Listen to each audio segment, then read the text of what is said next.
learned in your last class, please?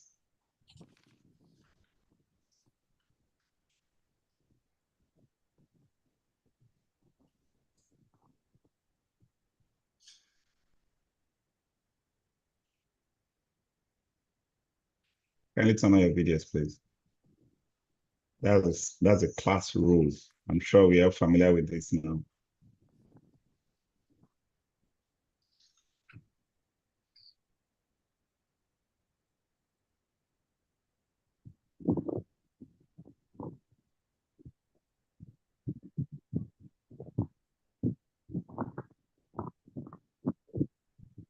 Okay, thank you, Destiny.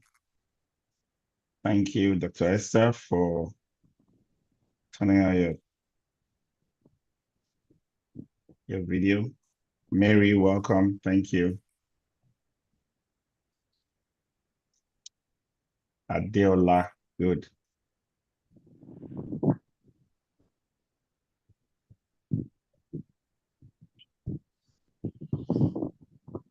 Yes, Philomena, I'm sure your screen was up before. Welcome back.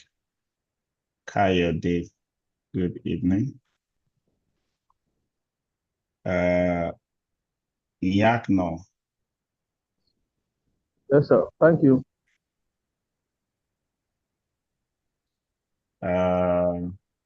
Moin.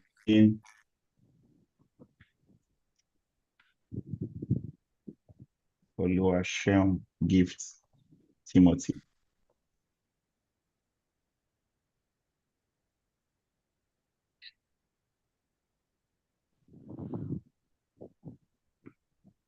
Yes, welcome, Philomena.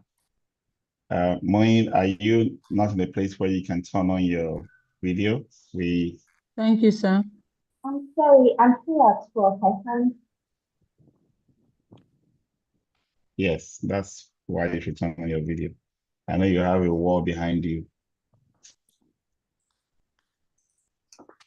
We're all supposed to be at work in this class, or even if we're at home, on a desk and chair, seated like you're in class in a school. Yes, thank you, Moin. That's good. That's what we expect. Kayode. Oyeyemi. Welcome. Okay, so I'd like to hear from you your key lessons from your last class, one takeaway from, each person. Key takeaway. 30 seconds each. Esther on the line, please. Yes, thank you. Please go ahead. We learned about building life cycle management last week. And building life cycle management refers to the process of managing a building's entire project life cycle from its initial planning and design to its operations, maintenance, decommissioning, and replacement. So it encourages a comprehensive view of. Thank you. Thank you so much for that. Okay, so who's going next? I'm going next. Okay, go ahead. My key takeouts for last lecture, building life cycle. I learned that the building life cycle management is a comprehensive system that manages building operation, its maintenance, performance optimization, cost analysis, and other strategies for sustainability. My major takeout last time, because I've not said whole life costing, that was a word that was a little bit new. For me, the meaning I got at that last class was that total cost of purchase and maintenance cost put together to in addition to the running costs makes up the asset's value for the lifetime the asset will stay. Then I equally learned too that there are a lot of key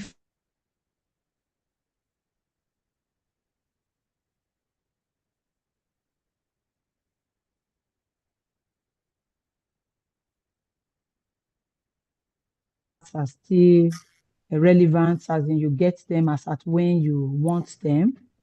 So these factors actually affect your decision whether to repair or to replace an asset. Okay. Good. It's very nice.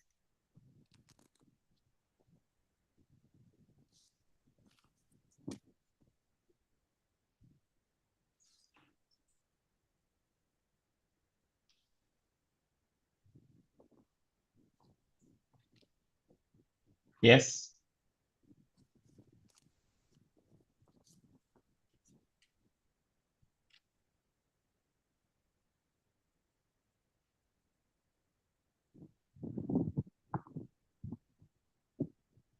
I've heard from only two. Kayode, Timothy, Mary, Yakno, Moi, anyone can speak. Destiny.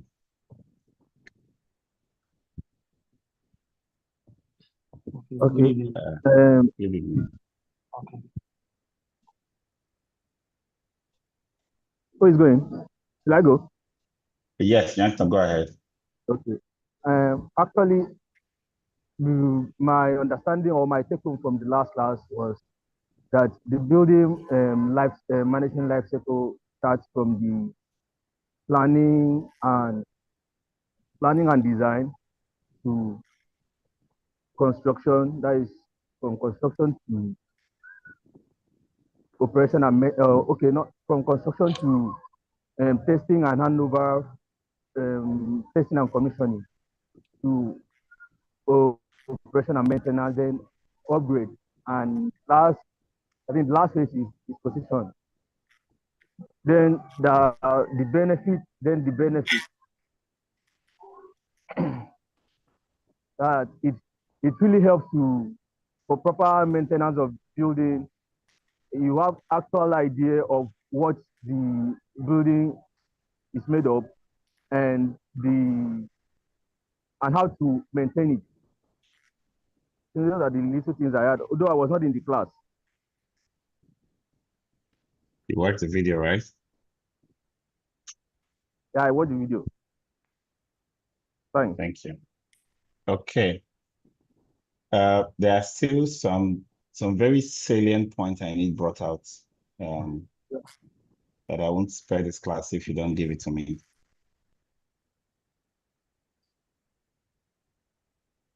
Who's going next? Sorry, sir, I didn't get that. I said there are some salient points that I need brought out. There's a reason why we created that course. It's an application to the career and profession of facility management. Okay. Okay. So my take home for last class, I was able to understand that building life cycle management is just about managing a building through the stage of life. That's from the planning stage down to the um, disposal stage. So it's just like a cycle. And also, I learned the important tools that are used in this. The important tools like building information modeling, the life cycle costing, and the cost benefit analysis. So overall, this class, I was able to understand that with the use of technology, we can plan, with the use of technology and planning, it makes our process faster and it reduces waste.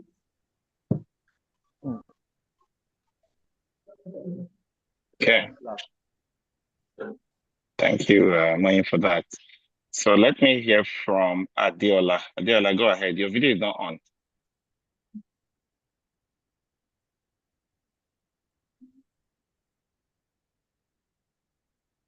Great. You can unmute now. Okay, so another thing on from the last class is whatever we are doing in lifestyle, we always want to document our process. And because there was a question that was raised at the end of the class that is all the process, everything is achievable.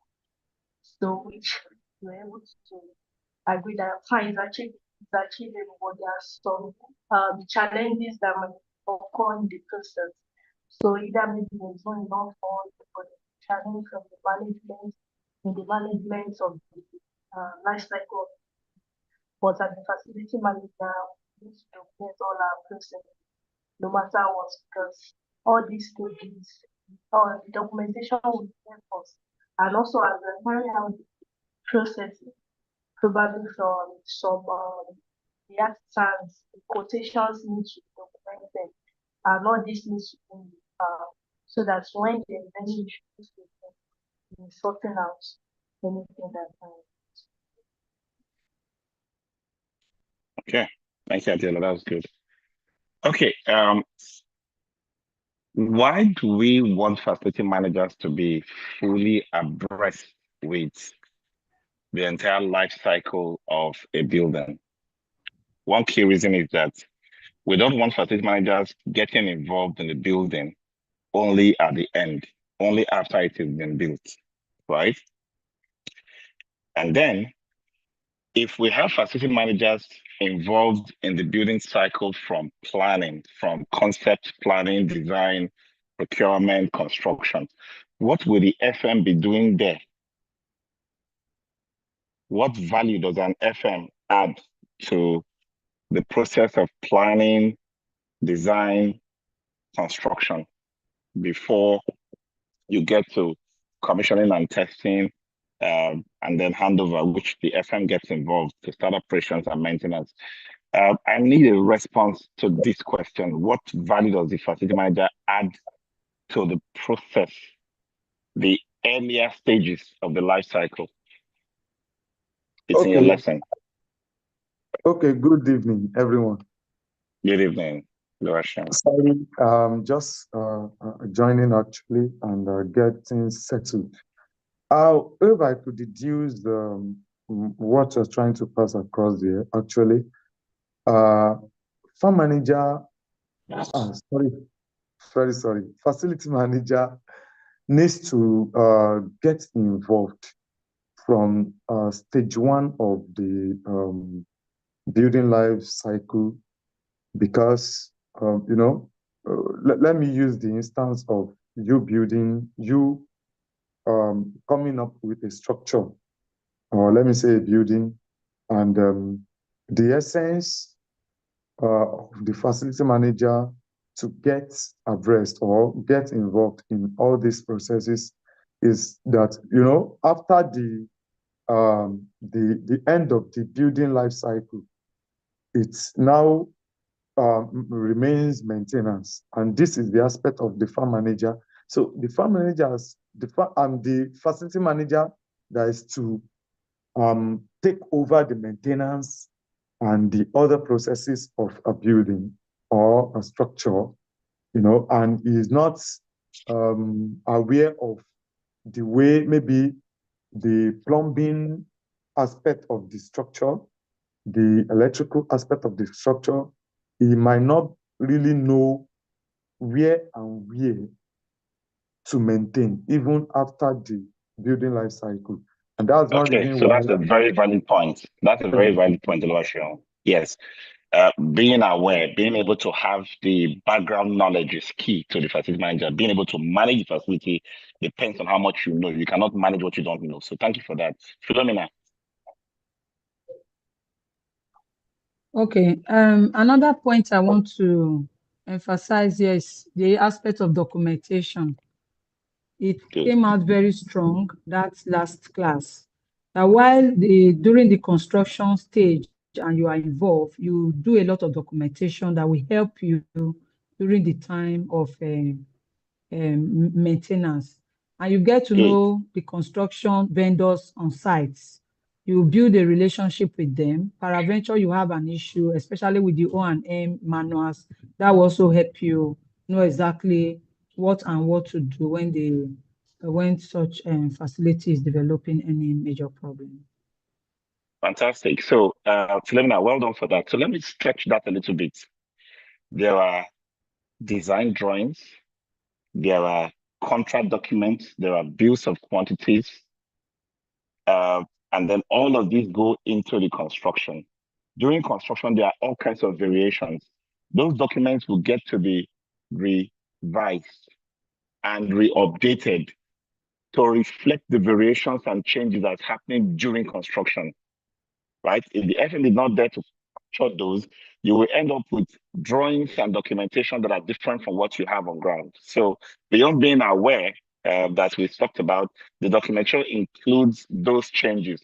More documentations are thrown up during commissioning, during testing, during handover. There's a whole set of documents that should come out of the construction process that the FM should have its eyes focused on getting it right, including your asset register, your O&M manual, operations and maintenance manual, your warranty documentation, your testing and commissioning documentation, your licenses and permits issued for different aspects of what has been built, the registrations for utilities that has been done, the details of vendors and specialists who perform different types of tasks during the construction, the revised versions of the bill of quantities and specifications, the as-built drawings, as well as the contract documentation.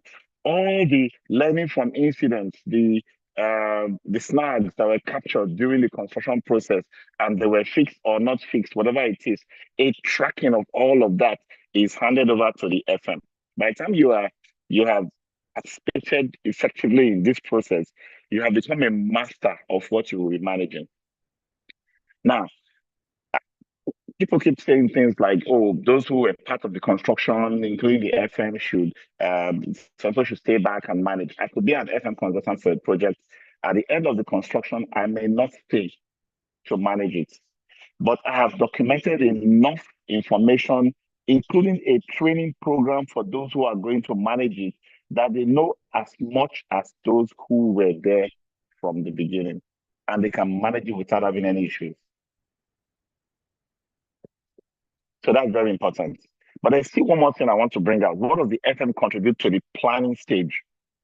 We've talked about operations and maintenance stage, the construction stage. What does the FM contribute to the planning stage?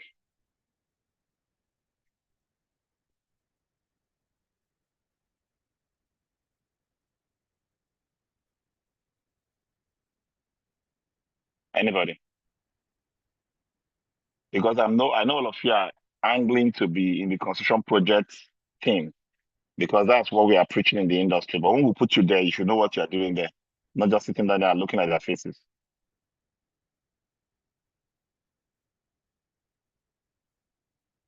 Can anyone just give me one item, one thing an FM can contribute to the planning and design stages of your projects, capital projects?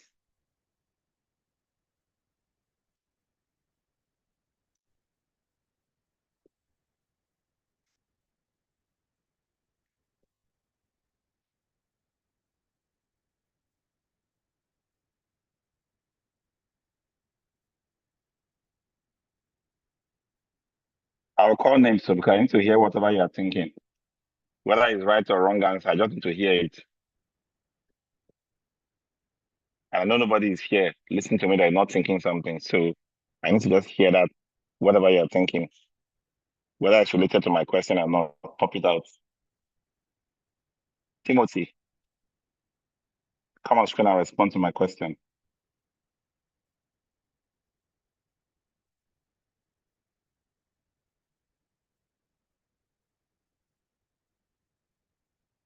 Is Timothy in this class?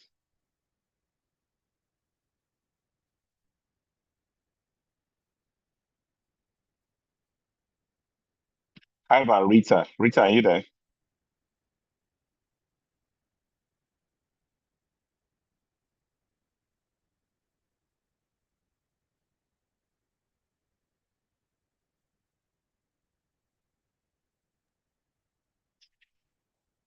Olamide, have you spoken in this class today?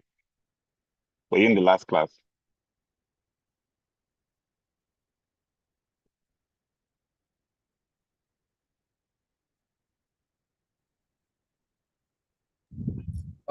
Last class I was in the, I was in the class, was I was off and on, so Okay. I was not I was totally good. So that is the reason, sir. I see. And this is the main reason why I insist on getting everybody on screen when I'm teaching. It's a standard in this program that you put on your video for this conversation. Because if we allow you to ghost on this class, you are still going to end up going through the class and not being able to capture what we are trying to train you on. It's just like having half-baked, graduates from the program. When we have a standard, we try to maintain the standard. You come to class, you turn on your video, and you are attentive. We have the conversation face-to-face for 15 minutes or 20 minutes max. And then you can turn the video off, but be attentive in a seated position on a desk to participate in the class. It's just 2 hours, 3 times a week. I don't see any reason why we want to multitask through this. Because at the end of the day, you're going to carry a certificate that we want to put our brand behind and say, this person went through this training. He knows what he's doing, knows what he's saying. So if you are ghosting on the program, not paying attention, being distracted or multitasking, you are defeating the entire purpose. I called Olamide. You want to say something? Go ahead, Olamide. Okay. Sorry, it's raining a bit here, so I didn't hear you in time. But well, what I wanted to contribute, somebody has actually made a contribution in that area. I had a particular scenario for one of our buildings where we noticed that we consume more energy. We pay so much on the property when it comes to the connection to the internal grid. And so when we did the power audit on the building, the power audit reached that there is discharge of 70 or 90 volts. There's a leakage, so to say, but we've not been able to actually determine where the leakage is. So at the moment, we are still dealing with that. So now this brings you need to understand what when you talk about building life cycle, that of course at the time we were renting the property, we had all the necessary documentation for the property.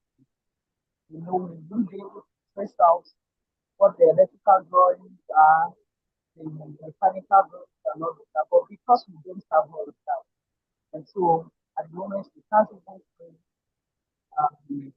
where we have to start coming from.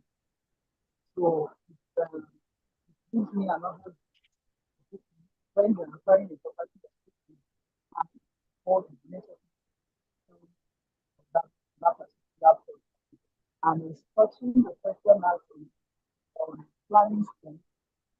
I think based on knowledge that I've learned so far from this training, it's always advisable. I think it's what I would always recommend that you have a facility manager coming over, because another thing for you to have, a structure in place for the maintenance and the conservation of the property now is the headache of the facility manager afterwards. But when the facility manager is involved in the planning, all the necessary documentation, all the pros and cons, and every other maybe risks that may be faced on the property would have been pointed out to all the personnel involved, architects, the mechanical. Thank you. Okay. Thank you, Olamide. That's good. So let me just spare you, everybody in this class, this grief. The facility manager is supposed to be the one that identifies what is needed in the first place. Remember our class on strategic facility planning? You are the one that understands the long-term goals and vision of your organization. You're the one creating the gap between what your organization currently have as physical assets and what it needs to achieve its long-term goals. So no one else should actually be dictating or prescribing, what we need to to build, what we need to optimize, what we need to renovate, or any capital project. You should be the one initiating the cuts based on your projection of where the organization is going. So that's the first point I wanted us to understand, because foundationally, if you are in tune with your organizational strategy, you should be the one saying, this is where we are now. This is what we need for where we are going to as an organization. You become a business leader. And that's what I want to lead into our conversation of today, how to organize as an FM, a facility management practitioner, how to position not just your team, but also yourself to serve the organization effectively. Okay. So I'm going to share my screen.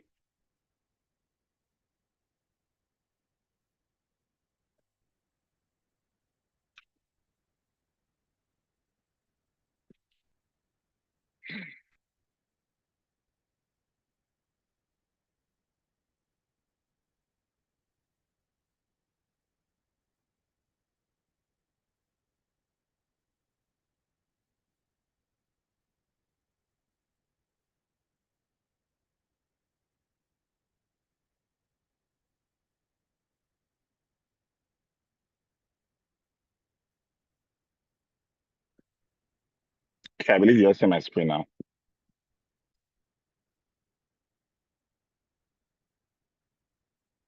Please confirm. Yes, it's visible, sir. Okay, very good.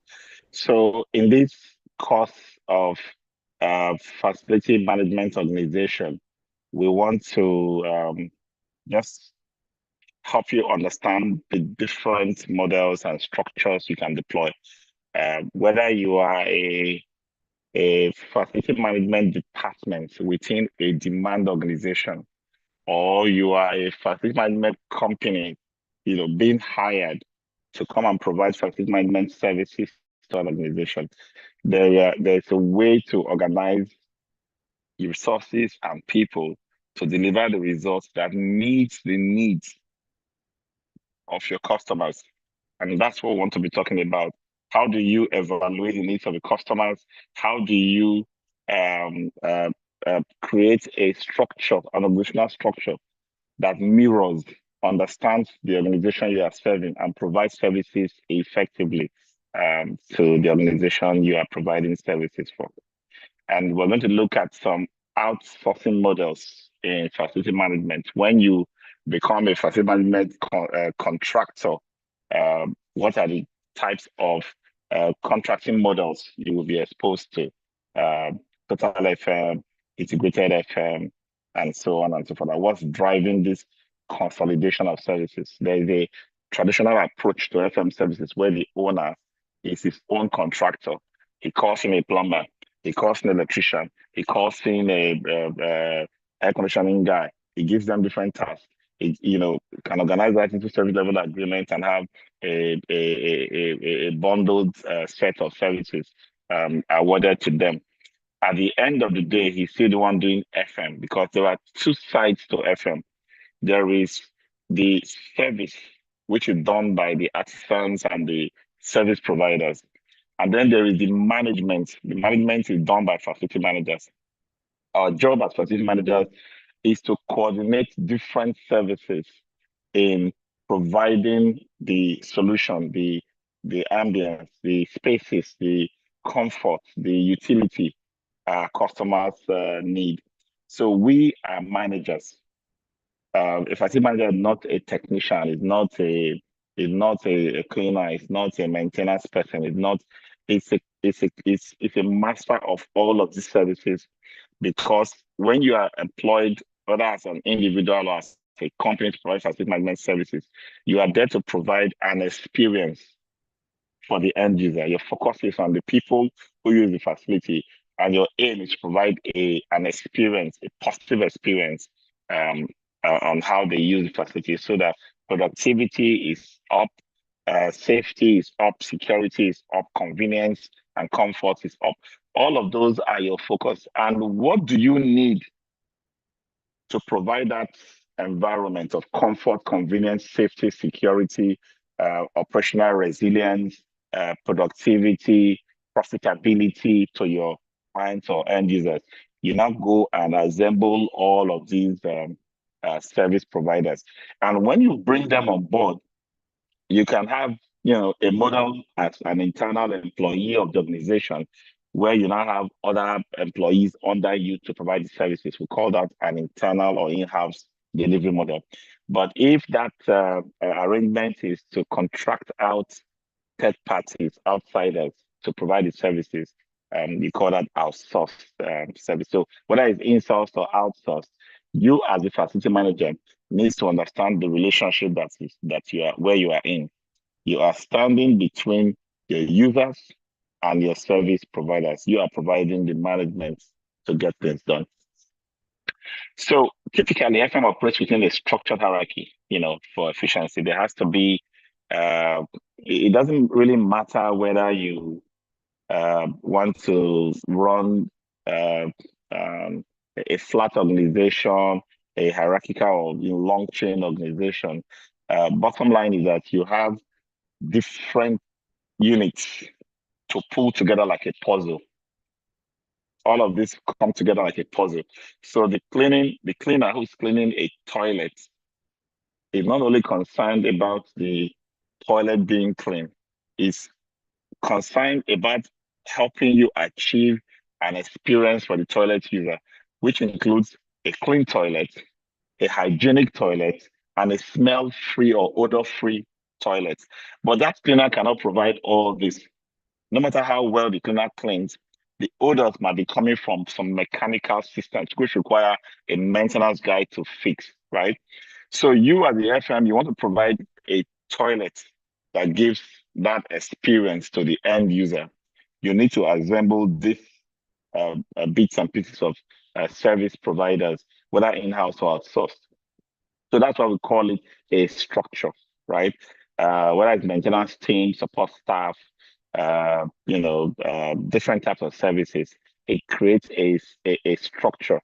And you must be the orchestrator of this structure. You know what you have asked the cleaner to do.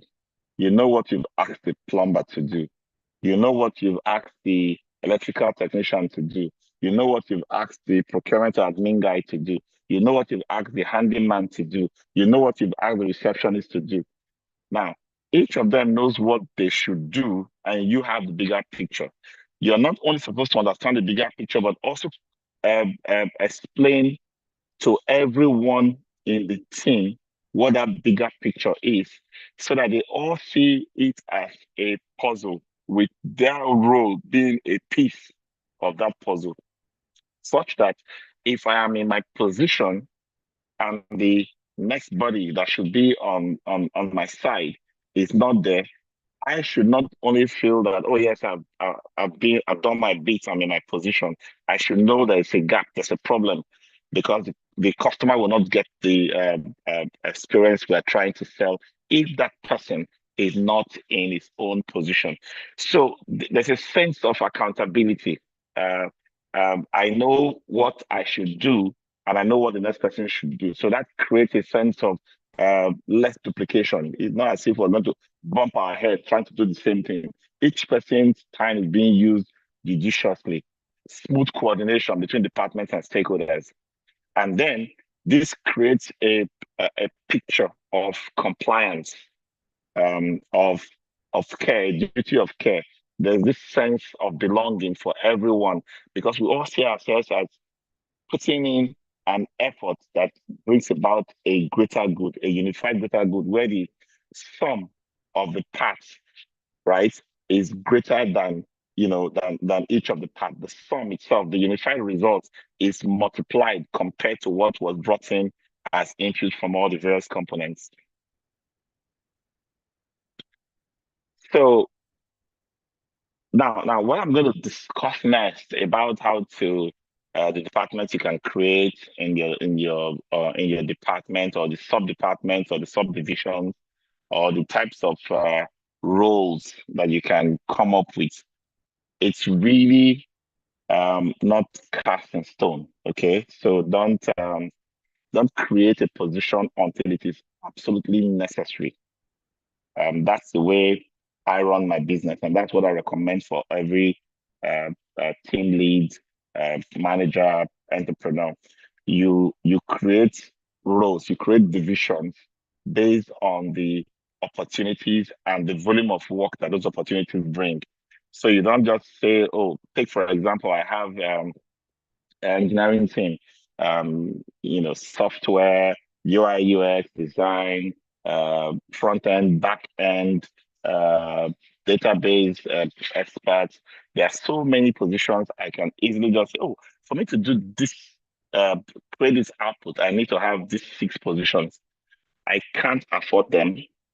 I can't bring them in, right? So I look for one person who knows one area very well, which is core to what I'm trying to deliver, can learn the others or have a little bit of information about the others, can grow in that position to a point where I now say, okay, what's the biggest workload we can spin off for another role? Okay, maybe it's the design, the UI UX design. Let's find a graphics person to come in. So I built from a team of 1 to 2. And these 2 are doing all what 7 people would have done because the workload and the opportunities, for the outputs of their work, can only afford that. So that's the thing as a caveat. So you don't just go drop an organizational structure. Maybe a client asks you to come and manage their facility, and then you go and create an organizational structure that says, oh, we need 8 people. And each person will have to be paid, and the person is asking you, so are you going to use 8 people to manage a 25 unit estate or a 5-story high rise, right?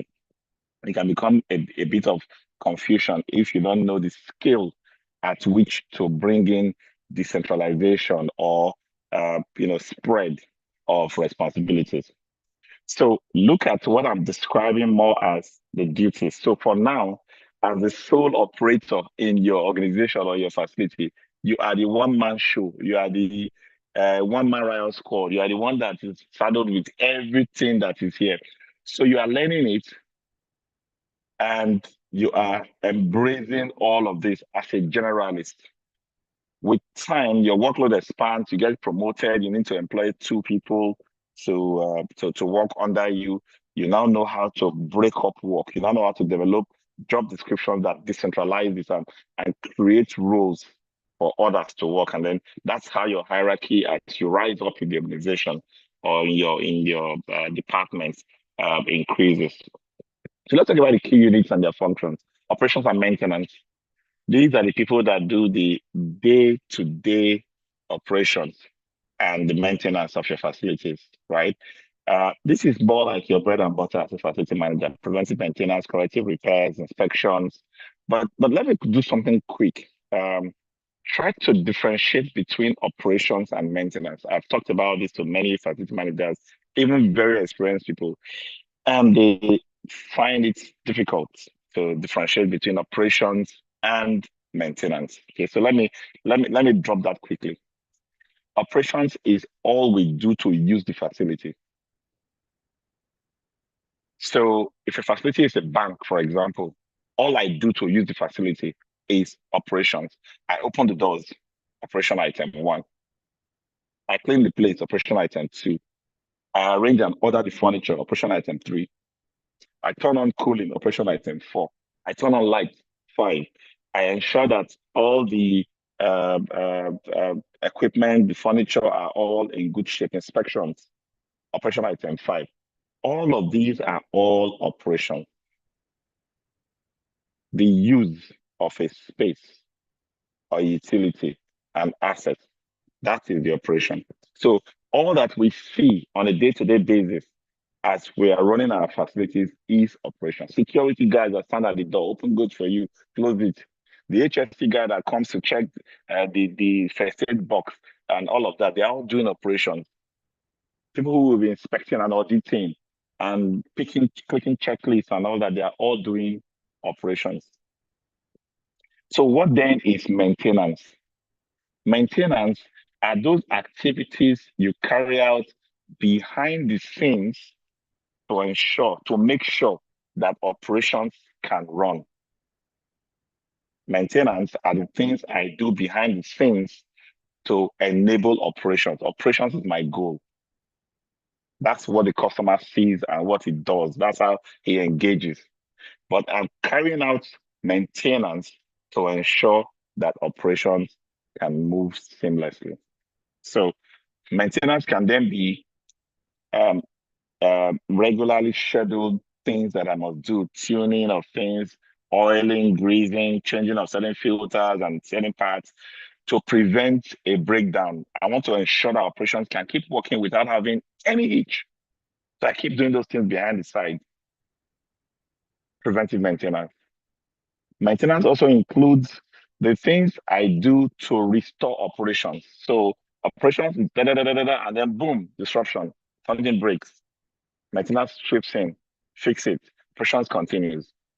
So while I'm running operations, maintenance is backing me up behind and stepping in to fix things for me to ensure that I continue, right?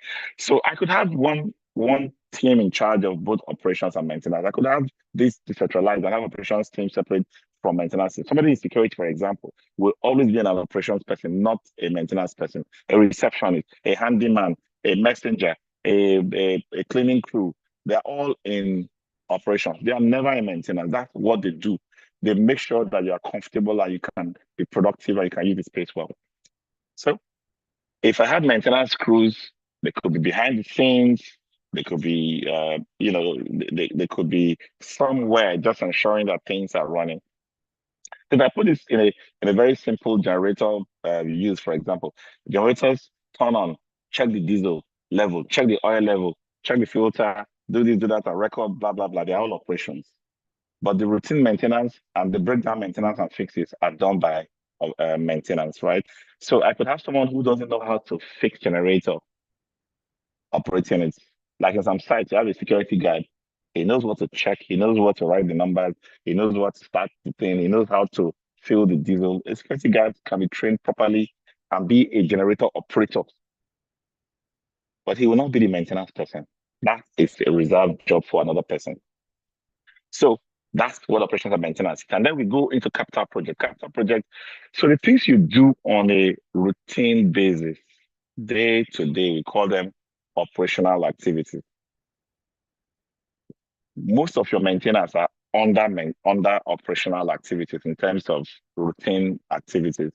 But then there are things you do once in a while. You create a plan to make a major change, renovations, remodeling, expansions, constructions, where you create a budget for a future event, right? We call these ones capital projects. So these are some of the key functions you do as an FM. They don't happen all the time. They could also be scheduled. Okay, next year I'm changing all the interlocking tiles. Next year I'm paving all the revisiting all the pavements and so on. That is something you do as planned capital projects. You also have capital projects that can come out of sudden occurrences. The major rainstorm, the roof is gone. You need to come out and fix the roof, and that's a major project that needs to be planned. People need to be evacuated, and so on and so forth. Then your organization is the demand organization you are serving is running a core business, right? But you, the FM that is supporting that organization, is running a support business. The business operations that you are handling is taking care of all the coordination of vendors, the suppliers, the service agreements, the budget and the contract, the financial accounting, retirement. So in my FM function, these are the ones I would call the administrative task. Okay, or the 3 vendors have submitted their quotes, review, blah, blah, blah. Check line items for which one complies with our specification and which ones have the best rate, which one should we award to, based on what criteria, writing business cases for approval for this and that. They are all business operations. Some organizations call them commercial operations, right? But these are part of what you do as an FM. And then there's quality control. This is where you do your inspections, you have audit checklists that you must used to check out things. If you have ISO certification as an organization, there are processes and procedures that you must follow and document and record. Health and safety, audits, inspections, reports, continuous improvement, best practices, conversations around brainstorming, resolution to issues, and so on. They come under quality control. So FMs need to have these bits and pieces of tasks to perform, because you want to first, as a generalist, as the one who is running the department, embrace the full scope of what you do as an FM. But again, as you become a larger organization, people have now have a chance to grow into certain specialist opportunities. It helps you to improve in service quality, operational consistency, and for better resource allocation and risk management. Yeah, you tend to have a stronger sense of what the customer's expectation, how the customer expectation is being met, because you have these bits and pieces that you have put together to form this puzzle that, when perfectly arrayed, gives that visual outputs that the customer expects. Okay, so we've just talked about all of this, how the different units will work together to form that puzzle. It's important that we have a reason for creating a structure. We have the objectives, things we are trying to achieve. I don't want to have a haphazard, way of doing things. There has to be an order, and that's why we need to understand, put in place an organizational structure. It enhances operational streamlined operations, improves communication and accountability. Everybody does. If you have a large team, for example, they tend to get lost. It's almost, people can go for days or weeks and nobody will notice, because things will happen in an order that is not pinned down to any particular person. But there will be more accountability when everything is laid out. We all see the picture, we all see ourselves in that picture, and we know who did and who did not. And then, of course, the customers experience it. They also know that, yes, these people are doing what they're here to do. So as you begin to expand your team and get people into different positions, it's important to define roles, to create workflows, have a process for getting things done, to achieve this experience for the customer. Let's assume, let's take a clean operation. To achieve a clean ambience for the customer, what goes into it? These are the tasks that need to be performed. And this is who will perform task 1, who will perform task 2, who will perform task 3, who they will report to, and how they will get the job done in terms of the resources that are required and the steps they need to take. If I define all that, each person knows what they should be doing. We all know what the customer is expecting. We all know what the final outcome should be. But now we know what we will do and what the next person in our team will do to give that experience. So as a facility manager, don't assume that you will do everything, right? Don't assume that you will do everything.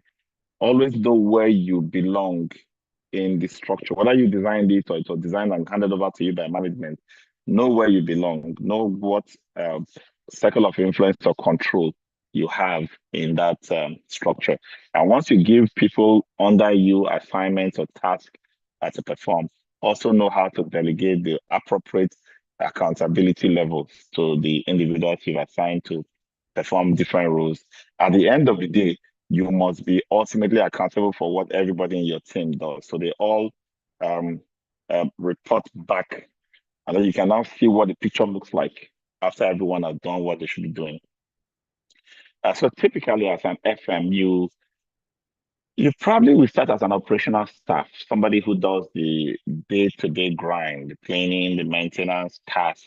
After a while, you get into a position where you are in charge of a small team, where you decide what they do, coordinate their efforts and see their results in delivering the outcome the customer wants.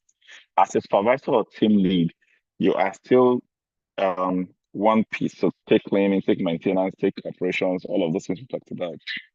By the time you become a facility manager, there is now a more generalist,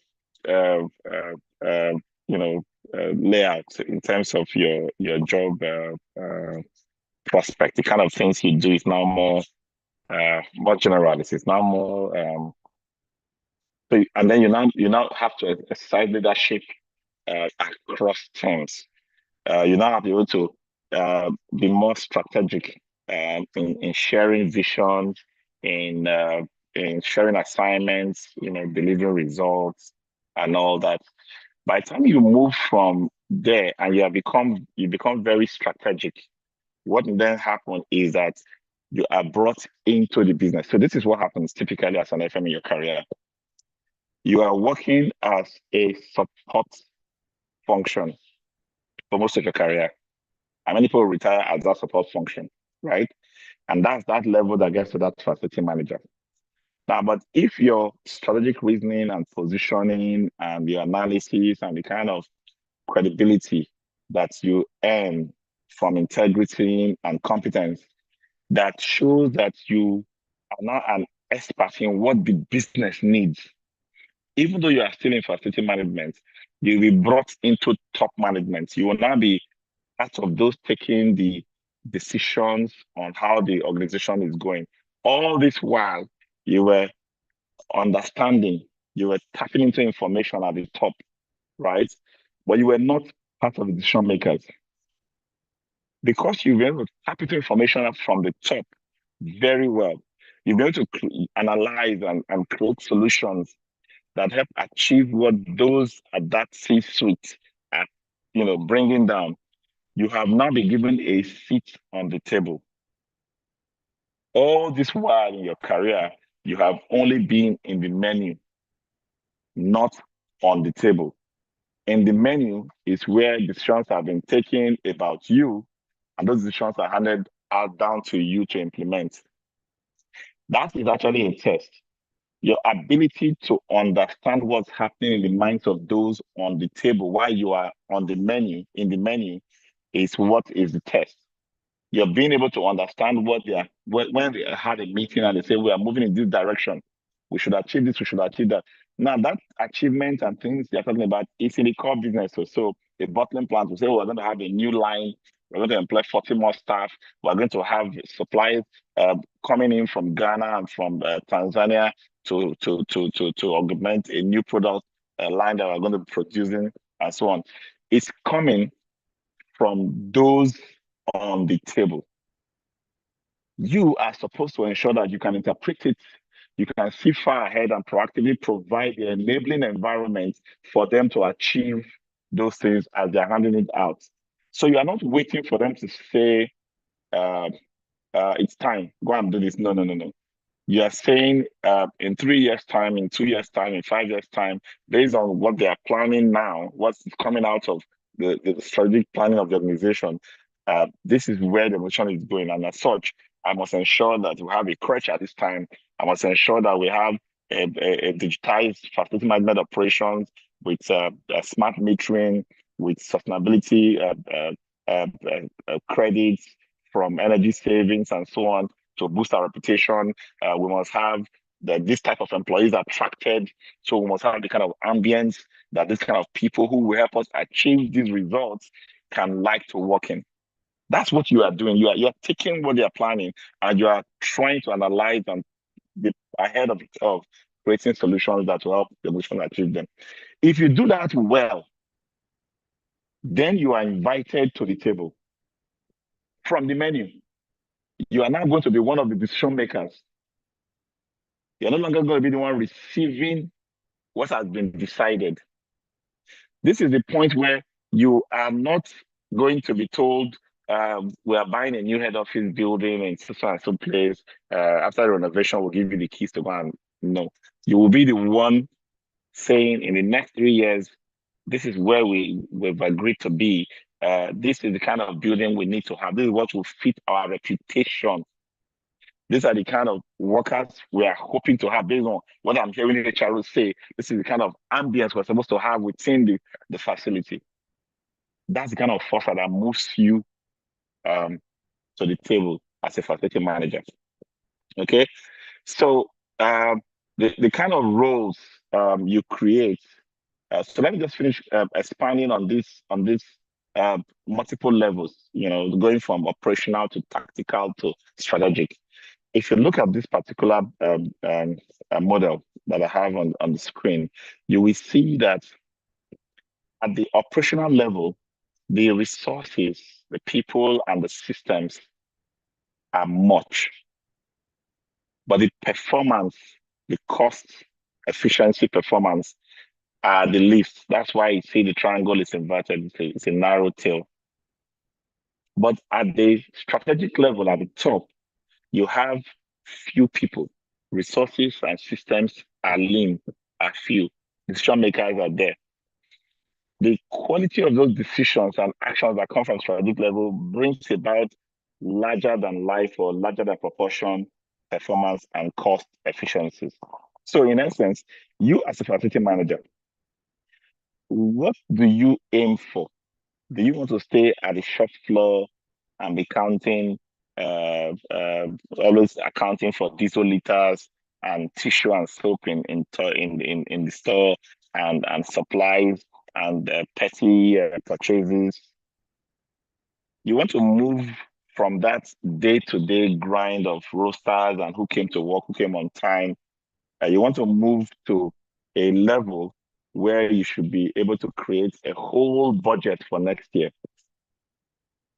You have enough data to predict, to forecast the whole budget for next year. That's tactical planning. That's tactical execution. You have enough information to go to market and do a vendor pre-qualification for different types of services and have contractors pre-qualified for different things for your organization. That's tactical, right? You can prepare the project, things that need to be replaced next year, things that need to be repaired and overhauled. You are planning for them. Those are all tactical. You are looking ahead. You are not waiting to wake up in the morning and get to the point to say, oh, this thing is bad, let's fix it. No. You are looking 1-2 years ahead of you. That's tactical level. You're able to decide on whether to bring multiple controllers to do a certain job or to give everything to one contractor. But at the strategic level, you are deciding bigger things like, should we employ people to work and have them as staff, or should we have a lean in-house team and outsource most of the tasks? You are deciding on technology adoption. Should we adopt a software, deploy AI and IoT and smart systems in our organization? You're able to write justifications based on strategic objectives that you pick up from the long-term strategic plans of the organization, which at some stage you are not part of making those decisions, but you are interpreting them and creating corollary plans or accompanying plans on how to achieve them. You must stay ahead of the curve. That is what you do at the strategic level. Where do you want to be? To get to that top, I have a simple prescription. First, start doing the things you do at the operational level with more finesse. When I say more finesse, I mean start doing them as if they're not ordinary tasks. So to do this, you start gathering more data, cleaning quality. You start doing inspections and using numbers to rate cleaning quality, for example. You start having data to record how often items break down. You start analyzing work orders. If we've had 20 work orders, which type of work, does more? Do we have more work orders? Are there more plumbing repairs? Are there more electrical repairs and so on? There are so many things. You start weighing your refuse. Weigh the refuse and say, oh, this property generates 400 kilograms, 500 kilograms. I'll be recording them. That's why you go to a system where they cannot segregate those refuse and say, oh, paper waste at this, food waste at this, grass waste at that, or vegetable waste at that, glass, metal waste at this. They are generating data because this data will now be used to create analysis. So the way you do your job has to be improved. The level of documentation you acquire has to be improved. The kind of analysis you can get from that data that you are acquiring has to be improved. So that tomorrow, if there's going to be a conversation around any policy, let's deploy recycling, let's go renewable, let's install solar, for example. You are the one that will come with the data to show that this project is justifiable or not. You are still operational, but you have changed the way you do things. You're no longer just sharing liquid soap for people and letting it be. You are beginning to see how many liters of liquid soap goes into cleaning of 100 square meters of space, right? You are beginning to see how much cleaning costs. You know how much cleaning costs now. It means I have to add up the salaries, the PPEs, the tools, the materials, the consumables spent into cleaning. And I know how much cleaning costs for the whole space, but how much the cleaning costs for 1 square meter? Can I benchmark that total cost of cleaning per square meter with another facility's cost per square meter for cleaning, right? And I'm becoming smarter. I'm doing this deliberately because I know that with all of this data and documentation and findings, I want to become elevated because my language will change over time. It is when your language changes, it's when your inputs become more strategic that you are elevated. You don't get elevated, just because you've been there for 5 years or 10 years. No, people manage facilities for 5 years, 6 years, 7 years, and you ask them, okay, so what improvements have you made? They cannot tell you cost savings they've had. They cannot tell you customer satisfaction percentage data or index. They cannot give you any statistics. They don't even have a way of compiling reports that shows that they're making progress with their career and with their improvement of that site. The problem that happened in your site today, you need to document the root cause analysis so that thing cannot happen again the next time. So these are the kind of things you are doing to move up. If you do what I'm telling you now, you're going to rise and rise and rise until the point where they'll now bring you to that table at the C-suite, where you'll be the one deciding with the rest of the people there what the budget for facilities will be. Not the one receiving the budget and complaining all the time that budget is not enough. Okay. So in terms of the levels of an organizational chart, executive level is the one we just talked about, where you're in the C-suite. FMs can go from FM to become operation COOs in organizations, can become HRO, can become head of finance, for example, depending on the kind of organization. But people at this level are usually the core business owners and managers. Okay, so at the management level, you have the facility manager and his team. At the operational level, you have the service providers. Now, these service providers could be contractors, they could be in-house. So the maintenance, the technician, support staff are all providing services to help you deliver on what you're doing. Now, when you start managing smaller facilities, you have a different FM model. If you start managing larger facilities, your model changes. For an office complex that is one floor in a high rise, hired by a multinational organization, the facility manager will also be the FM. He will also be the one in charge of procurement. He will also be the one in charge of cleaners welfare. He will also be in charge of inspections and so on and so forth. So basically everything is just bundled into one. We call that an office manager. And then there are some organizations where they are large, but they have different compartments. So you have a steel plant, you have a rolling mill, you have a sugar factory, you have this and that. As a facility manager in such an organization, you really can't use one structure for all of them. For example, a hostel facility, the facility manager for a hostel facility is going to be called a campus, right? It's a facility manager, but it's called a campus. The structure he has Imagine that hostel or hospitality facility is quite different from another facility manager who is in charge of a factory, right? So I'll have to create multiple customized structures for my different types of customers. That's what we call a customer-driven organization. It is based on what the customer is doing that I create a mirror facility management structure to serve that customer. So if I have a school and a hospital, I cannot use the same structure for the school and the hospital. I'll have a different structure for the hospital and different one for the school. As you get bigger, you start talking about are we managing one location, a large campus, a university, for example, or a secretariat? Are we managing one location, multiple sites where it's in one city, and then you have different adjoining property?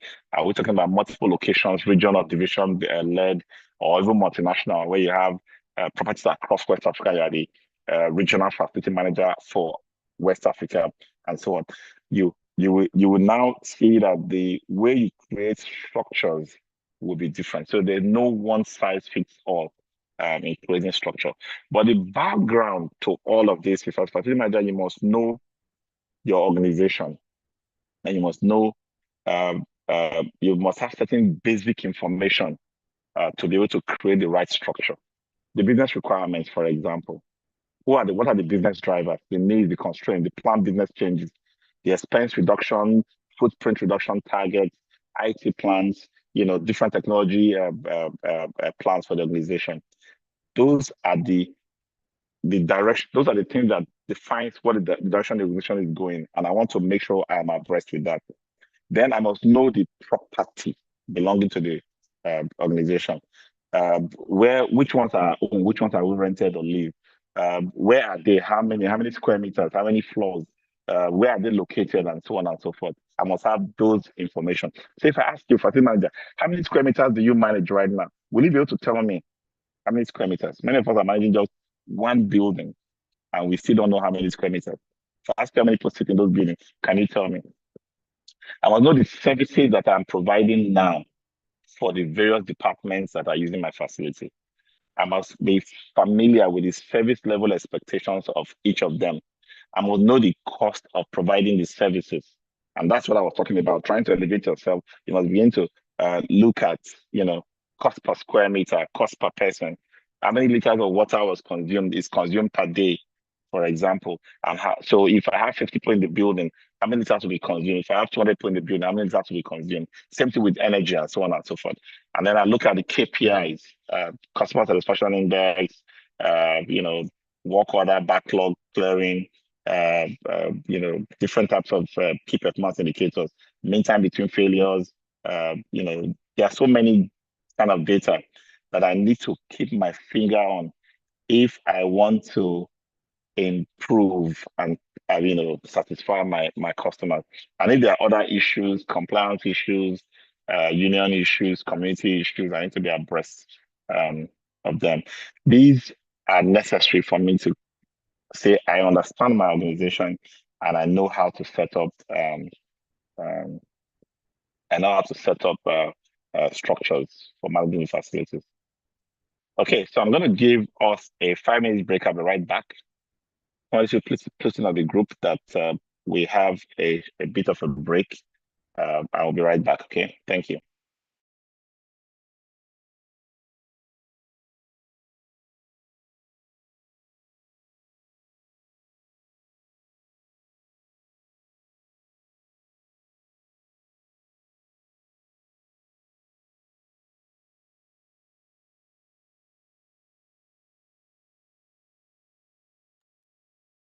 Sorry, I can't hear. Oh, is it my network?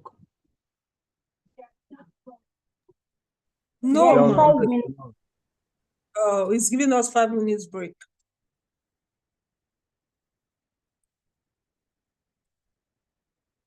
Hello?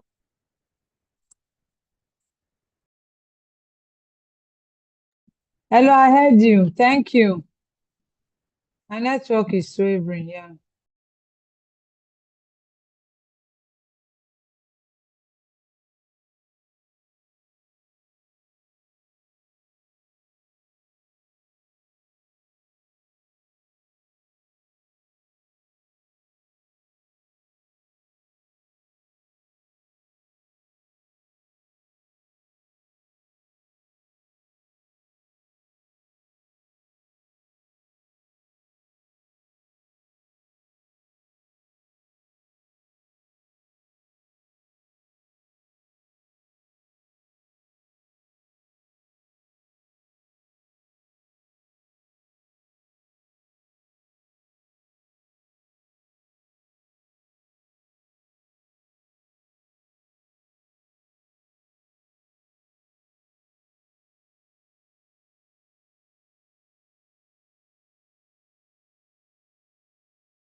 Okay, so let's look at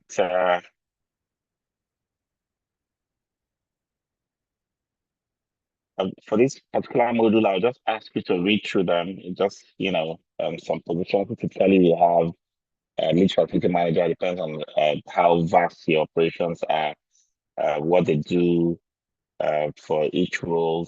Similar to what I've described so far, the facility managers, regional managers, on-site FMs. Just read through these ones. Let me move straight to, sorry. Let me move straight to the models. Yeah. So think about the organization you are creating, because those three models are just suggestive of, those three models are suggestive of different titles, nomenclatures. And why I don't want you to get hung up on them is you will need to create a structure for your department that aligns with your organization. So if you call a facility manager because he's in facility management a facility manager might be a problem, in your organization where you have a hierarchy that moves people from officer to supervisor to coordinator to uh, assistant to vice to deputy before you now see somebody is a manager might be a big deal, right? So I would call the facility manager a manager. I'll probably say he's a facility supervisor, officer, whatever aligns, okay? And if I run a facility management organization, my company, Max-Migold, is a facility management organization, will provide services to clients. I can give my staff, all kinds of titles. If I have a contract with a client, maybe a shell contract, I can call my lead on that contract a lead facility manager. I could also call my lead on that project my contract manager. I could also call him my general manager, right? It now depends on how I create alignment with the client's own structure. So usually when you come on a contract, you have the outsourced service providers representative liaising with somebody internal, maybe a contract holder at a certain level for the day-to-day, right? So such that there are people at different levels within the demand organization that are providing services for. I could mirror my team to that. For example, I have a CAM boss. I could also call my head of contract or the one operating that site for hospitality a CAM boss, right? So that's why it's not too critical what the titles are. I see some people when they have when they create a vacancy and they say, well, I'm looking for a facility officer. Somebody says, no, I'm too advanced for facility officer. By the time you look into that role properly, you realize that facility officer is going to be in charge of facilities that are way more than what you are currently managing, or earn a lot more than what you even hope you will be able to earn in the next 5 years. So don't allow terminologies and nomenclatures fool you. And so if a small company tries to call certain level of employees directors, for example, you may just get carried away. Oh, these are directors, therefore they are very, very important. They are very expensive people and all that. Don't get carried away. That's just the point I'm trying to make with that. Okay. But so, what do you consider when setting up your own structure, your own organizational structure for your department? Think about the structure and the culture of your organization, the organization you are serving. So that's one I just mentioned. Whether you are an in-house FM or you're outsourced, don't do your own departmental or organizational structure for your team, independent of what's happening in the main organization. So you don't have clashes of names and wrong perception of what people's levels within the two organizations that are mingling with themselves, whether a department internally or an external organization trying to work for demand organization. Then consider the level of centralization. Centralization has to do with decision-making process in an organization. So if I have a head office in Lagos and I have 20 regional branches across the country, right? If those branches have become autonomous, by our process, they are allowed to have their own vendors, they are allowed to set up their own projects, they are allowed to have their own budgets, for example. The kind of positions I create for those regions are going to be, those branches are going to be very different from if I have a central procurement team, finance team, projects team, where everything is run from the center, and I deploy vendors or contractors to go and deliver solutions or results or projects to the various locations. For a central approach to decision making, the regions will not require very experienced, high-profile employees to lead them. A clerk can sit somewhere and basically just be entering requirements from customers to me, and I have everything done at the center.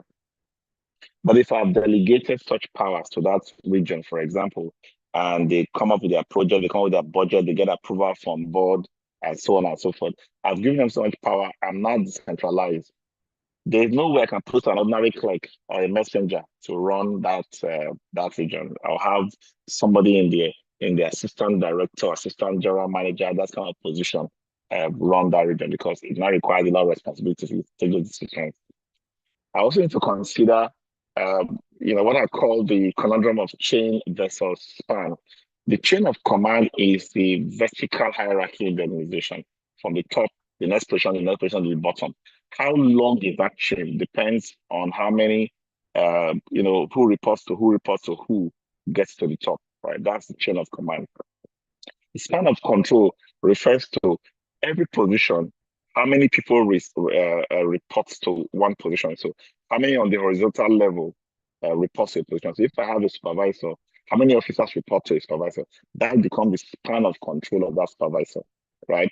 Now, the consideration I want you to think about is, do I want to have a very wide span of control? You know that if you have many people reporting to you, you prescribe work for them, you do appraisal for them, you take their reports, you review, you correct, you can be overwhelmed, right? If I have a very long chain of command where the board MD, director, senior director, general managers, then you have managers, you have assistant managers, you have supervisors, you have coordinators, and all the way down. That looks like a very long. So that when somebody at the top prescribes something, before it gets to the people at the bottom, it has completely become tainted. Most organizations want to have as short as possible a chain of command so that there will be some level of coherence within the organization. Everybody understands the culture of the organization, right? But you cannot shorten that chain of command without expanding span of control, without increasing span of control. So to have an ideal span of control that is reasonable, some researchers will put it at between 5 to 7 people reporting to an individual. You might have to have more, a longer chain. Take an example of you are managing cleaning for a university campus. The facility manager has a cleaning. That cleaning for university campus can be someone who manages a group of 500 employees. He doesn't expect 500 employees to report to him. If you make him a supervisor who supervises every cleaner, you have destroyed cleaning in that organization. The span of control will be too wide, right? So you increase the chain of command by making him a cleaning manager who has 10 cleaning or 7 cleaning coordinators, each of them having 5 cleaning supervisors, each of them having 10 cleaners reporting to them. So I now have 500 cleaners organized into a shorter span of control for each person, but I've created 3 layers in the chain of command. So that's how those reports, they relate to each other. Then we have the line of staff management. Line management is looking back at that chain of command. So if I have a head of mechanical, uh, down the line, I have a air conditioning supervisor, and I have the split AC specialist, and I have the technician who works on that. So I have a 4-layer chain of command in that technician hierarchy. That's what you call a line of staff management. But then you can have uh, that line management uh, having a single line of reporting. That's what it's called, right? So one person, you have one boss. Everything the boss tells you is what you do. But in an organization where you have a functional or what we call a matrix model, not even functional. Functional is more like line management. But when you have a matrix model, you now have the technician's line, the mechanical down to technician's line, but they are providing services for, let's say, facility manager. So I can be facility manager of 20 buildings in an estate. I don't necessarily have my own technicians. All the technicians that are seconded to work for me all have somebody supervising them. Electricians have their supervisor who has the manager of electrician. And then the technicians for AC have the same, the plumbers have the same thing. So each of those plumbers are working for me as the facility manager. But then they also have someone who is their line manager. So they have dual reporting. That's what we call an organization that is operating a matrix model. In facility management, we have tried to move away from the functional structural model where each of them maintains their hierarchy and then they become inflexible. They create silos. Take, for example, you want to install an AC. The customer just wants an AC installed. But the customer sends that request to someone who is just a coordinator of tasks, who creates 4 tasks or 3 tasks.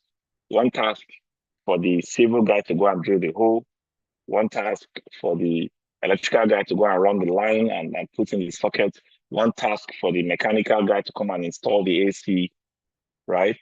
And having done all of this, there is really no person who is responsible for delivering a cooling AC. Each of them can do their work in silos and end up not delivering cooling to the customers. So we try to have a system where a facility manager is in place who coordinates how each of those people contribute to providing that outcome. So that's what we call a matrix model. You have people reporting to 2 bosses. If your organization owns its property, the kind of provision it creates is different from when it's renting. Most of the time you are renting, you're paying service charge. And those provisions are already created by the landlord who is going to serve you as a service provider, right? So that's something else to consider. Just 1 second.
All right, guys. I had to quickly take that disruption because it would have ultimately disrupted the class. So because it was coming from the same terminal I'm using as my internet source. Okay, so basically, the kind of positions you create when you own your property is different from what when you are leasing. The same thing with special differentiation. If you have properties across many locations, while you can call somebody in charge of a far-flung location an area manager, for example, a regional manager. If you have all those properties in one campus, you cannot call them a regional manager and area manager even though they have the same scope of coverage, right? The nomenclature will change as well. And then whether you're operating on a standardized or specialized services, standardized services are when you have one type of service that fits all your customers, or specialized services where you have to use, similar to what I explained before, customer-driven service delivery, where you have to create a structured service level that is unique from customer to customer in your service portfolio. And then also when you have excessive relocation or churn, what we call a churn is turnover. People moving in and out, whether into offices and out, into residential estates and out. If you have frequent relocation and churn, you have to consider that in your kind of organization that you create. All right, so I've talked about the functional structural hierarchy already. This is just a presentation of it. You have the boss who reports to the boss, who reports to the boss of the boss, and so on and so forth on that line. And then the matrix, the two-way, where you have people having a functional line head and a matrix side head they are also reporting to. Now, in terms of delivery models, this is looking at the outsource side of facility management now. An organization that is hiring people to provide services, we call that an organization that is doing in-house delivery, traditional in-house delivery model. They are not outsourcing management. Remember that what we do as facility managers is provide management services. We don't necessarily provide the plumbing services, electrical services. So anybody that is not employing us to come and do the management for them is not outsourcing FM yet. So we say that is in-house delivery. Now, some organizations will start, as part of their in-house delivery, start splitting into hard and soft services. So where you have all the building technical stuff of the engineering of the building, electrical, HVAC, security systems built into one bundle, and then have the soft services, the refuse, the cleaning, the hospitality built into another bundle. And then you start moving into what we call the integrated facility management model, where all services are pulled together and given to one organization. That organization could be a managing agent. A managing agent provides all the management, right? And then when you have all the management, you have all the service providers, the technicians, the suppliers, and all of them in the supply chain. That supply chain is contracted by the client. So the client has his plumbing company, has his landscape company, has his cleaning company. But they've now hired your company as a managing agent. So you are the integrated facility manager who helps them to coordinate the services of all their contractors. So those contractors are not your contractors. But when they now decide that you should hire the contractors and they should report to you, you should be the one who have a contract with them so that they will only receive one communication to you on the outcome of the services. We call that the principal contractor model. It's an IFM model. It's the second level of the IFM model, right? You as the IFM provider, the contractor, you are providing all the management team. And then you have contracted like subcontractors. You now have like subcontractors who are providing the services, all reporting to you. Now you now have the IFM model, which I call the total FM package. The total FM package is you are still having all of the services compared to you by the client, but with one change. In the IFM model that we described before, the one I call the principal contractor, you awarded contracts to different companies. But in the TFM model, this one, you don't award contracts to different companies. You employ people. So you employ cleaners, you employ maintenance guys, generator guys, elevator guys. They all are your employees. So we call this a self-delivery. So you as a facility management company now is now self-delivering the services. So I have management and I have services in my bundle. In IFM principal contractor, I outsource services, I hold on to management. But in TFM approach, I hold on to management and I hold on to services.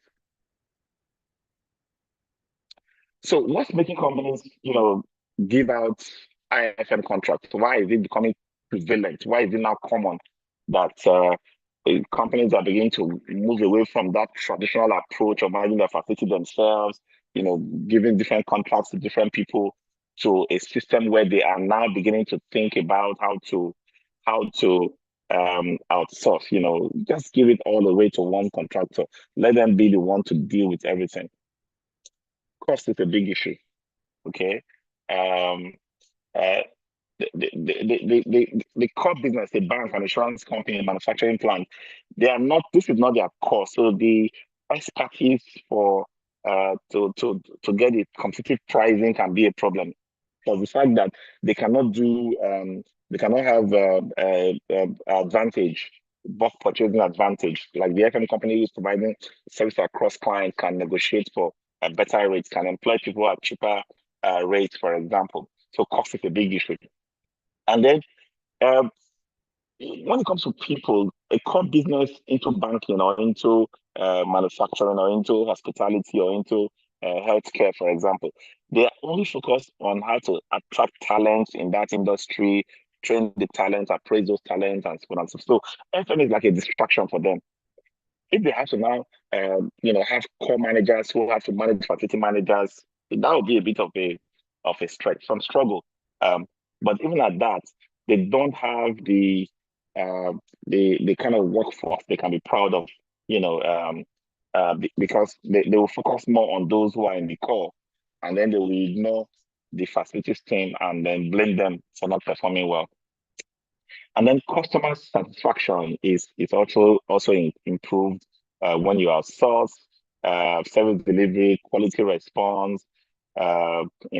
That's it's like hanging your monkey on somebody approach, where much of the risk is outsourced. If something goes wrong in our core business, we can blame you. Our power must not go out, water must be available, cooling must be there, energy must be there, and so on and so forth. So they have ways of just saying, you know what, I've given you everything, make sure you deliver.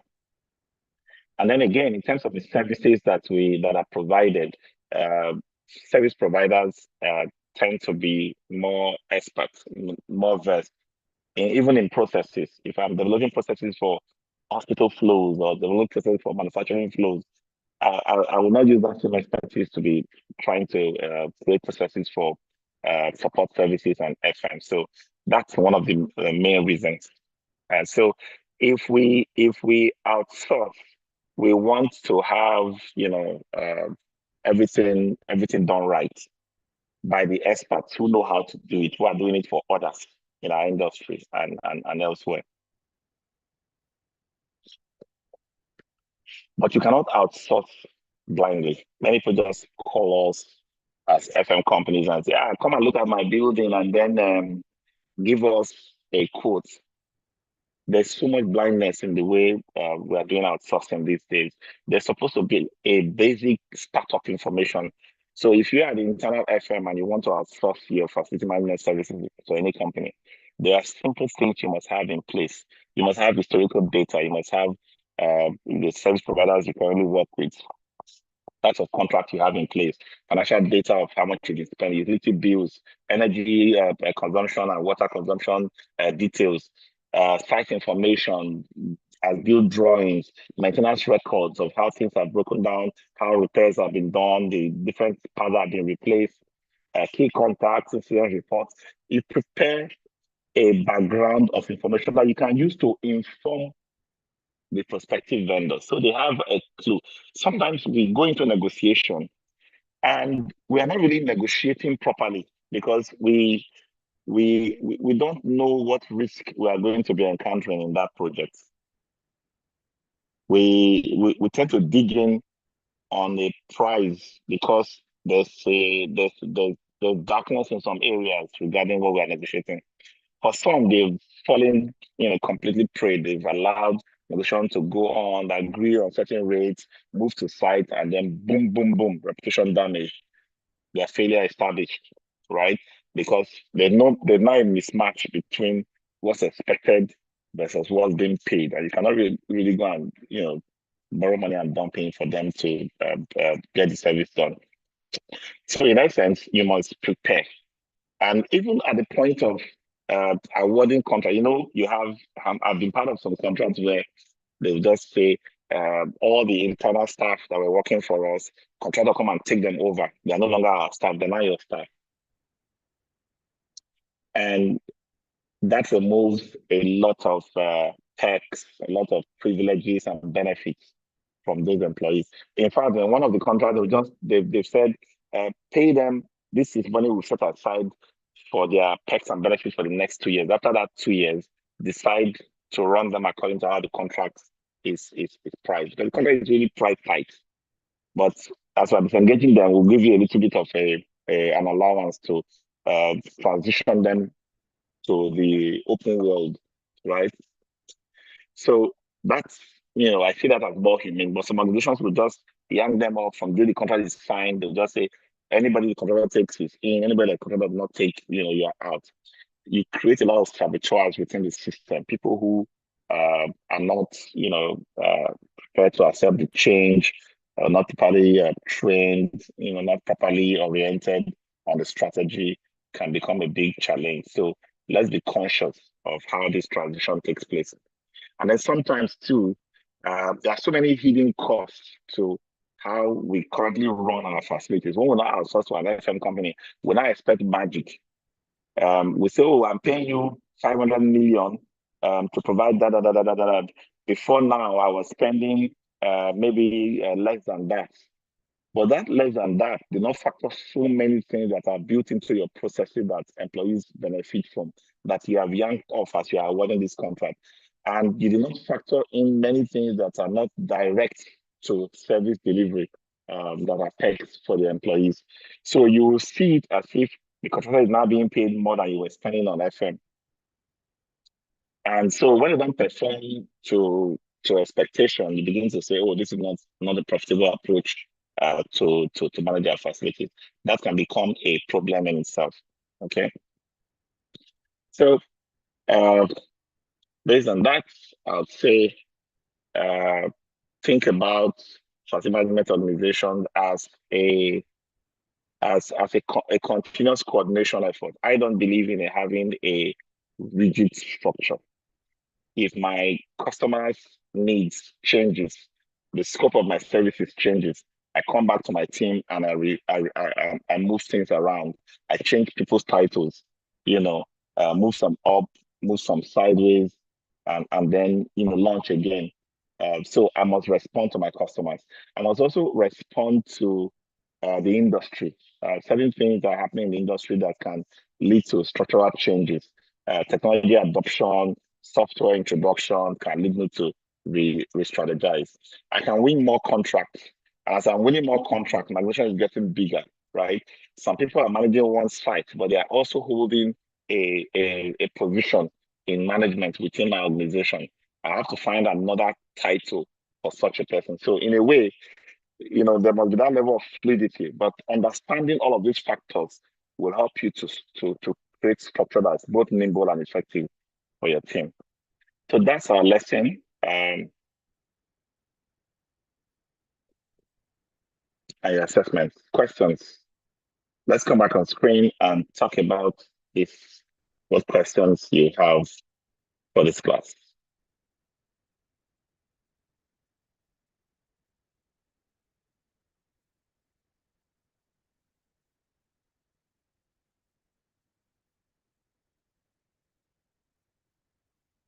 Please come back on screen, guys. Are you still here? Thank you, Destiny. Thank you, Madam Esther. Hi, they're welcome. How many of us have slept off? Yeah, no. Okay, I thought you have entered the streets. Yeah, I see where you were. Well done. Adiola, yes, good, you're still there. Mary, you're not sure you are going, Abby, No, my because you were in a video vehicle has, before. yes. Maybe if Yes, you you're make on my, use my video. I want to put it on, but I can't put it on. oh, okay, let me see. You can do it now. Okay. Okay, thank you. You have arrived. Good. Gift, Moin, edit. You hear me?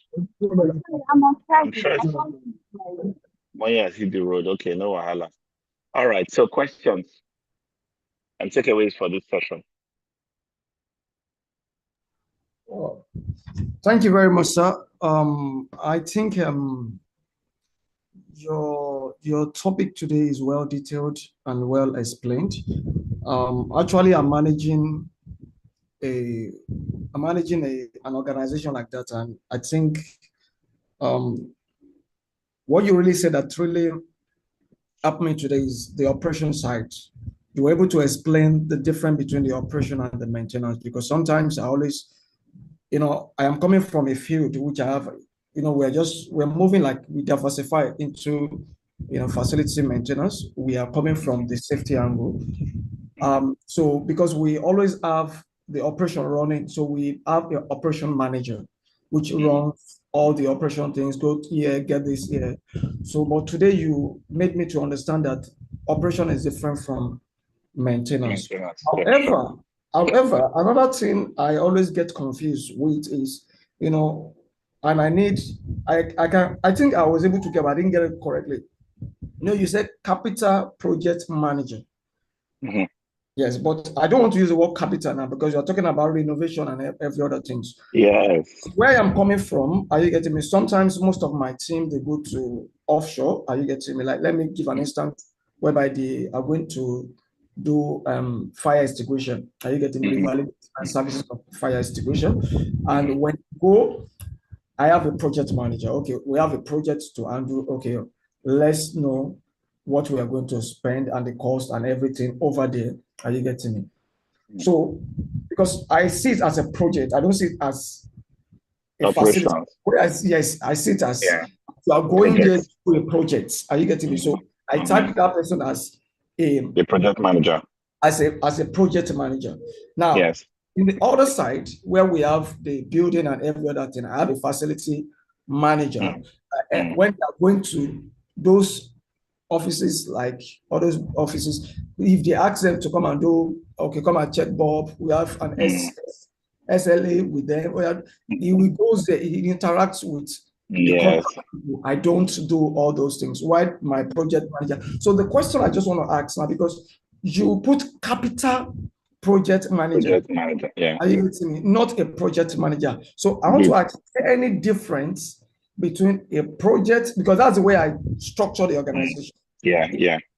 Is there any difference between, or are they similar, both the project manager and the facility manager? Are they doing the same work? So for me to know what to do, or they are doing different work?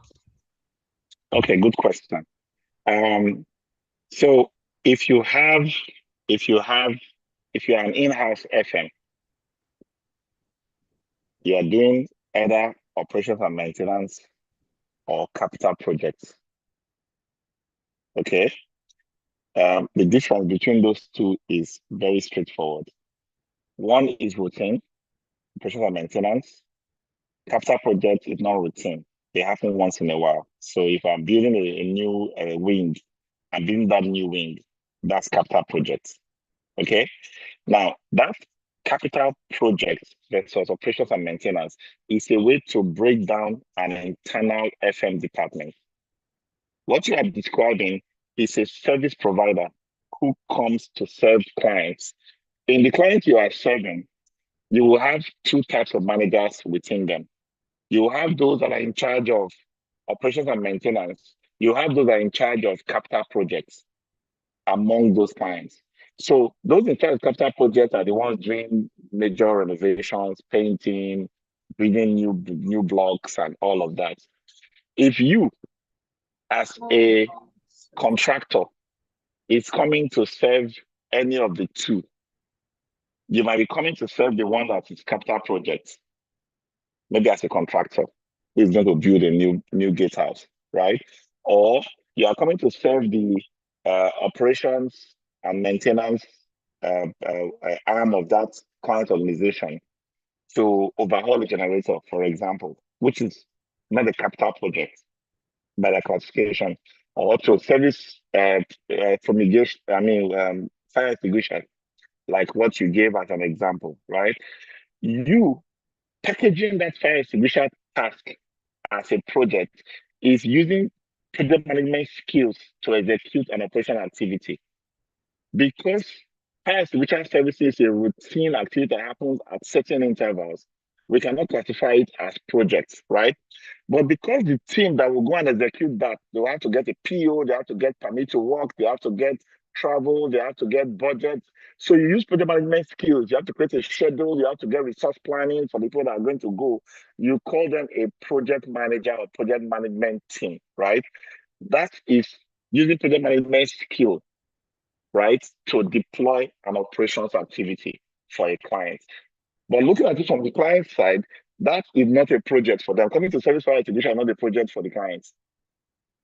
So you are not wrong in the way you have structured your team.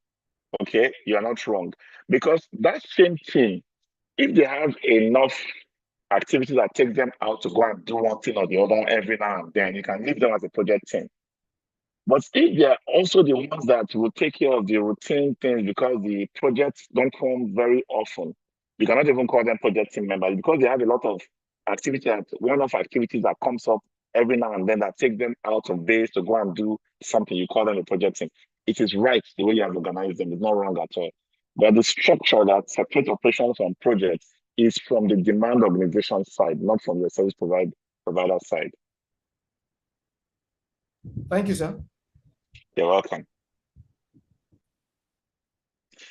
Oh, yeah, me. Finally seeing your face this morning. So, what have you grasped from today's lesson? Good evening. What have you grasped from today's lesson? You have assistants that want to join the class, Abby. I hope you've allowed you to listen to anything today. Okay, no, I've been on transit. I just go home. Okay, but I've learned a lot, and I actually wanted to speak, but because I was on transit, I couldn't say anything. You know, for me, it's more of a practical scenario for me. When we were in an old building before we moved to where we were, and then before we moved, I was not put into the building phase, the planning, and let me talk like a facility manager, the planning and designing phase. You know, so it was when they were done with the construction, they now brought me in. So I had a lot of errors and everything too. My boss was even tired. I was like, so if you know you're going to be doing this, why didn't you come? I didn't even there was a construction going on, you know. So it's now I have a lot of snug list. Is this snag or snug? Yes. I have a 1 to 100. My boss, yes, snag list, you know. So now that is when I see what you say, the essence of having a facility manager in a construction from start to end. You know, so I learned that, and then maintenance and the operation, yes, they're actually different. While working, I know I also I relate with what you said. Maintenance is you are preventing a breakdown. You are trying to prevent the gen is not working again. You're trying to prevent water leakage into the building. But the normal process is everyday routine, like you said, operation. So yes, I'm good. All right, thank you for that. You're welcome. Moyin, you have a question. Yes. So I just want to be sure I'm on the same page with you. So you mentioned that IFM, that integrated facility management. Okay, for instance, now a client reach out to, let's assume a facility management company. So a client reach out to us that, okay, yeah, we want you to take over our janitorial service and probably maintenance service, AC service, let's say AC service. So we signed the contract. Then they come back again and so you want to take over generator of servicing too. Is that what you call integrated facility management? I just want No, to no, be no, sure. no, no, no. Those ones are service by service packages, right? And that's not yet FM. That's not an FM contract yet. The AC servicing is a service. The generator service is a service. The client is still the one doing the FM. They are still the one that will check whether you service it properly. They are the ones you report to. Then they will pay you for that service, right? If the client now gets to the point where he does not want to be managing service providers anymore, now calls you up and say, take over all the service, take over cleaning, take over security, take over fire, generator, swimming pool, everything now under you, right? Now, you can now, and then decide that, oh, I have all these vendors that provide all these services. Please coordinate them for me, pay them, or tell me when to pay them when they have done their job. Make sure that they do their job well and certify using a certificate that they have done their job well. That one is called a principal contractor. That's an IFM model of a principal contractor, where the service providers are directly engaged by the owner, and you are also engaged to help the owner to manage them. Now, but if the owner says, see all the services that I need, you provide all the services. I don't want to talk to anybody. And you can now decide whether you want to outsource principal contractor or you want to employ people to work for you. If you decide to employ people to work for you, you are providing a total facility management service. In both scenarios, the customer has outsourced management as well as services. In what you described now, the customer is still holding on to management and is giving services out one by one. Okay, okay. I think I understand now. I just have to go back right. to Well done. Thank you. Okay. All right, thanks, guys. That's the end of our class for today. See you again in the next class. I hope you can sit back and do your assessment right away. Thank you, and do your surveys. But don't forget to do your surveys of the class. Tell me how I did, eh? All right, bye-bye. All right, bye-bye. Thank you, Bye, sir. bye. Thank you.